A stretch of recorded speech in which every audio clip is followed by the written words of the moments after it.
Kohli's got to find the boundary against Routh. Kohli stands his ground straight down the ground. और જોન્ટી ભાઈ તમે ગયા હા અલા શું થયું ને કેમનો બચકોડ આવી ગયો પણ જોન્ટી ભાઈ બે ત્રણ વખત આવું થયું છે ઘડી તો બકા બે ત્રણ વખત થયું છે તો પહેલા બતાવી દે એક કામ કર ઉભો થા આપણે એમઆરઆઈ કરાવી દઈએ આને ઉભો કર ચલો આપણે આજે એમઆરઆઈ કરાવી દઈએ તારી સર આ છોકરાને છે રમતા રમતા 2-4 વાર પડી ગયો છે અને એને પગમાં ઘૂંટણમાં કંઈક તકલીફ લાગે છે એનું એમઆરઆઈ કરાવ્યું છે અમે અચ્છા એમઆરઆઈ કરાવ્યું છે બરાબર જોન્ટીભાઈ આમાં આપણો જે ઘૂંટણ હોય એમાં આપણે બેલેન્સ રાખતો જે લિગામેન્ટ હોય હા એ ફાટી ગયો છે તમને લચક મારે છે હા બેલેન્સ નથી રહેતું એવું થાય છે હા પગ ફરી જાય છે તો આ ટિપિકલ એસીએલ લિગામેન્ટ કહેવાય કે જે પગને બેલેન્સ રાખે એ લિગામેન્ટ ડેમેજ હોવાનું રીઝનથી આ વસ્તુ થાય છે પણ સર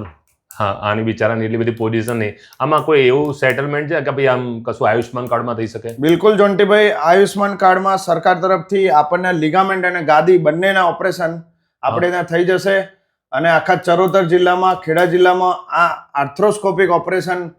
જે અમદાવાદના ડોક્ટર કરતા હોય છે તે આપણે ત્યાં એકદમ નિઃશુલ્ક થઈ જાય છે અને આ ઓપરેશન હું જાતે જ કરું છું મિત્રો એ ખૂબ સરસ અને ઉપયોગી જાણકારી આપણા પગના જે લિગામેન્ટ હોય છે અને નીચેની જે ગાદી હોય છે એનું નિઃશુલ્ક ઓપરેશન એટલે લેઝરથી જે થતું હોય છે એ આપણા નડિયાદમાં વેદ હોસ્પિટલમાં ચાલુ થઈ ગયું છે તમારો આયુષ્માન કાર્ડમાં તમે ઓપરેશન કરાવી શકો છો આની વધુ માહિતી જોઈતી હોય તો એડ્રેસ અને મોબાઈલ નંબર બંને સ્ક્રીન પર આપેલા છે તમે ત્યાંથી પણ વધુ માહિતી મેળવી શકશો